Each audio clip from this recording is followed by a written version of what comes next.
Today, July 22nd, 1934. You might be asking yourself, what's so special about that day? Well, that day is the day public enemy number one was killed.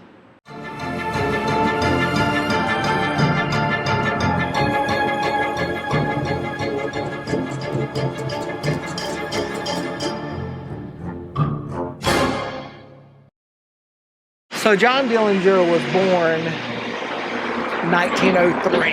In 1924, he would get drunk, really drunk, and decide to rob a grocery store.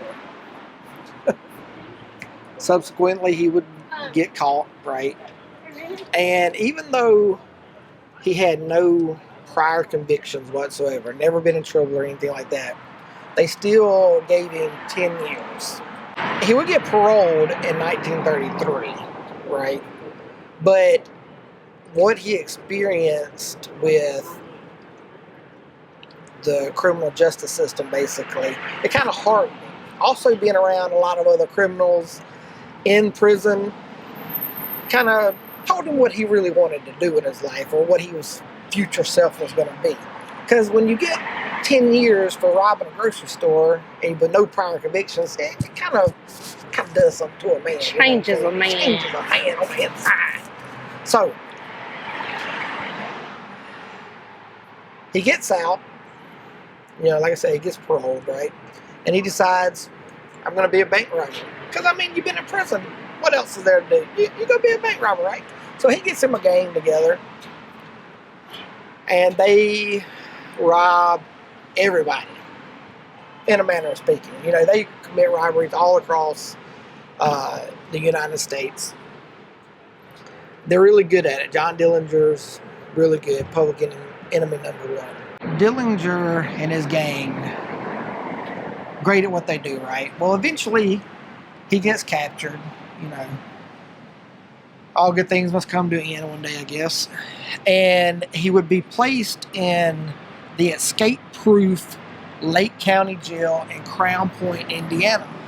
This is supposed to, I guess, all I can figure is this is supposed to be like Alcatraz for, this area.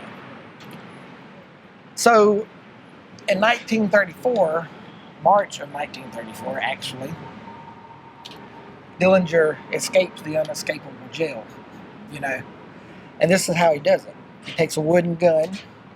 He takes some black shoe polish, slaps it on the gun, right? And he escapes. He meets back up with his gang. One guy in particular, part of the gang, was Babyface Nelson. And that was that. He thought he was going to go back to robbing banks and being the greatest.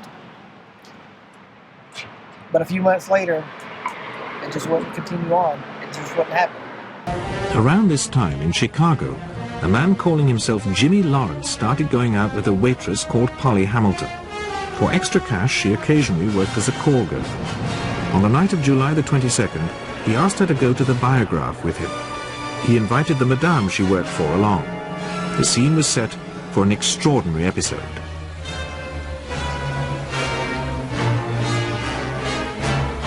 The madame, a Romanian illegal immigrant, Anna Sage, was certain Jimmy Lawrence was really John Dillinger, and she made a deal with the FBI.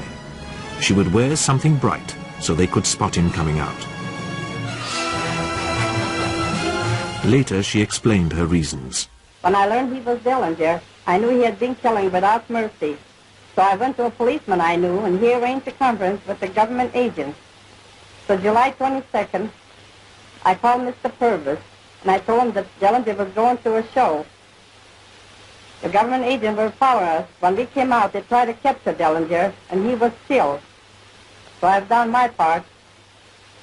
Only thing I ask is what the government promised me, that I could stay here with my husband and son and not be deported to Romania. In the event, her request to stay in America was denied. She just got $5,000 of the reward money from the FBI and lasting fame as the Lady in Red. Look, I just want to say one thing. We're here in Chicago, right? Chicago, You killing us with this weather, bro. You killing us. Look, today it was a little overcast, but then the sun came out, and it was warm. You know, it was like upper 60s.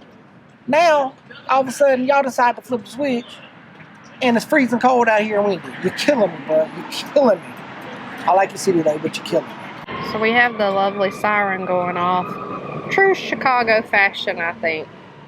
And fitting for the video. Yep, definitely. So later that year, in 1934, John Dillinger would actually enter this theater just up in front of me with a female, see a show, and exit this way, around here to this alleyway, make the corner, to be met by FBI waiting on him. Now, it was at this point that the FBI gunned down Dillinger, ending his life. And if you want to get a picture of the man himself. That's pretty cool that they have these out here. I'm traveling a one-way road, and I'm not fooling myself as to what the end will be. If I surrender, I know what it means, the electric chair. If I go on, it's just a question of how much time I have left.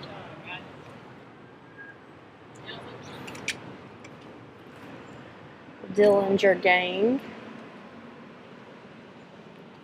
Here's a wanted poster.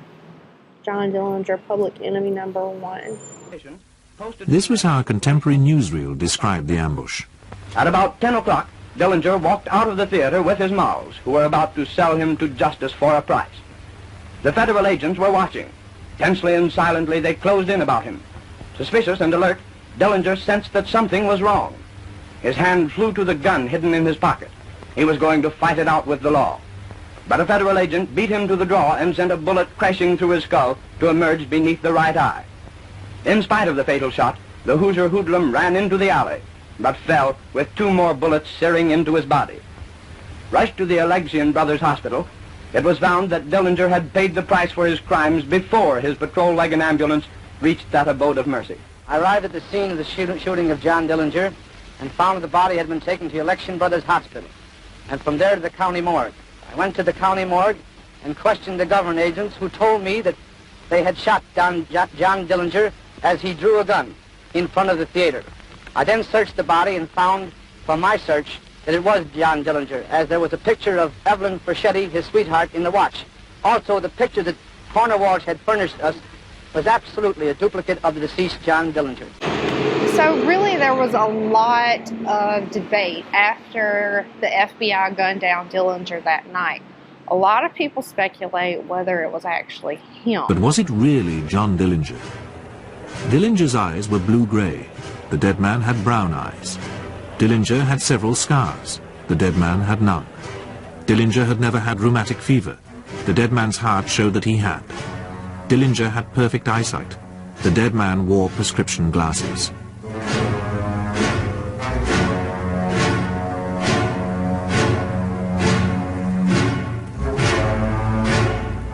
Now his dad, when seeing the body, denied it was him. He's like, this is not my son. But his sister, on the other hand, said, yeah, this is him, because he has the same scar on his leg.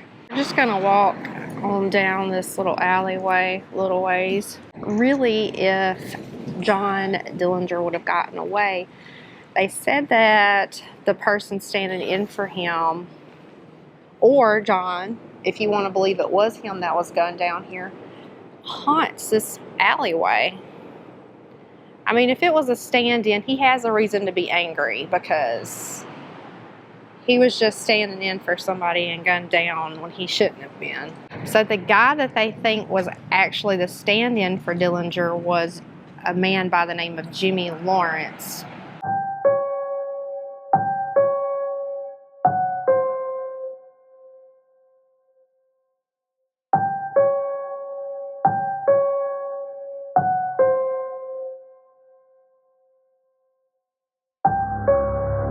Thank you.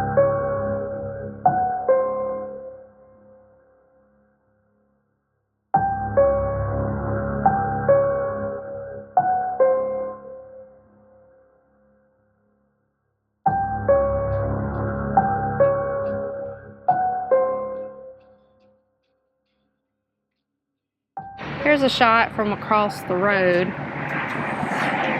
Still pretty much looks the exact same. Yeah.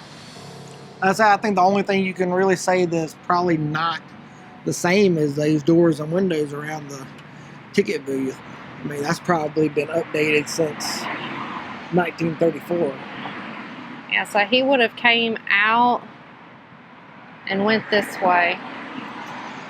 There's the alleyway over there. Here's a shot from the other side. So this theater is now a historical landmark, and this is pretty much what it would have looked like back in John Dillinger's day. Maybe not the glass and the windows, but definitely the ticket booth outside here with the lights and the marquee out front. They did continue to do movies here for a while, so in essence, like, you could go buy you a ticket and sit in the same seat that John Dillinger sat in the theater. How cool would that have been? That would have been pretty sweet. I think it closed for a while, and then I'm pretty sure now they do plays here. Plays, and I think it also says like special events. Oh man, it's cold. So we've made our way here to Crown Hill Cemetery in Indianapolis, Indiana, to continue on with the last chapter of John Dillinger's life. Now, Dillinger was laid to rest here in Crown Hill Cemetery after being gunned down by police outside of Biograph Theater in Chicago. So there was thousands of people gathered outside the funeral home for when they brought John Dillinger out to take him here to Crown Hill to be buried. I'll give you guys a shot of the cemetery as we're out here looking in this freezing weather for Dillinger's resting place, and tell you a little funny story about Dillinger and the legacy that kind of went on after him. So as they're bringing him out of the funeral home to go and bury him, the sheet over him, his arm is draped across his groin area, kind of between his legs, and it looks like his Johnson. So the rumor and legend that went with him was that John Dillinger was very endowed. He had a big member. Because people saw the bulge and thought, oh, yeah, very well endowed.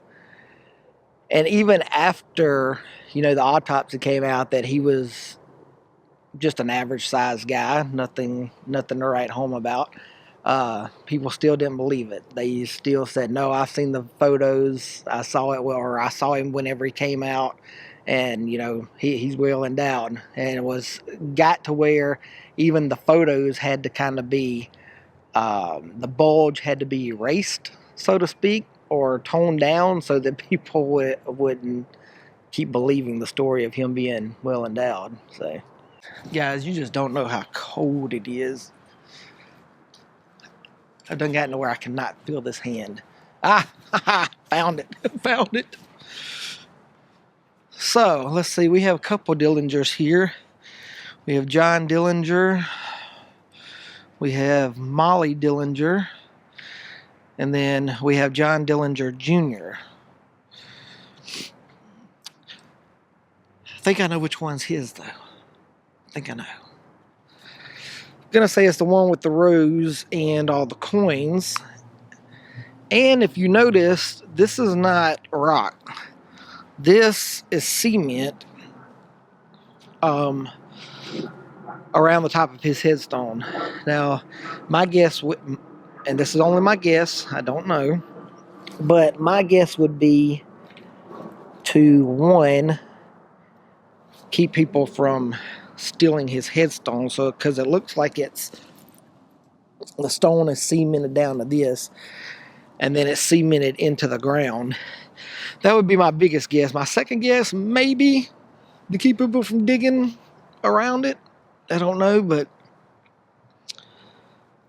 Definitely gonna go with the first one though, because it definitely, if we look around here, that headstone is definitely cemented and then cemented into the ground.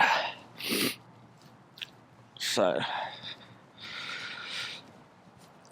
but here he is, the final resting place of John H. Dillinger Jr., 1903 to 1934. Public enemy number one. Get you a little close-up shot. If you want to, you can pause it, take a screenshot. Let me get you kind of lined up a little bit. Well, guys, that does it for us here in Chicago for the final act in the John Dillinger life. It was pretty cool. Or maybe not. Or maybe not. Depends on what you think. Yeah. Let us know what you believe. Leave it down in the comments. And I gotta say, even though I'm freezing cold right now, this was pretty cool getting to see a piece of, I don't want to say, it's not mafia history, it's I don't know. Crime history. True crime history. There you go. I couldn't really find the word. I knew it wasn't mafia though. That was so. Shout out to our DIP Road Warrior patron, the Crip Lady. Thank you for your support each month. Head over to our Patreon channel, Exit to Adventure, if you'd like to be a subscriber and help us out. We greatly appreciate it, and we also appreciate you guys watching these videos and leaving comments and likes and subscribing. Much appreciated. Much love. We'll catch you guys down the road at the next exit. Keep it spooky. Later.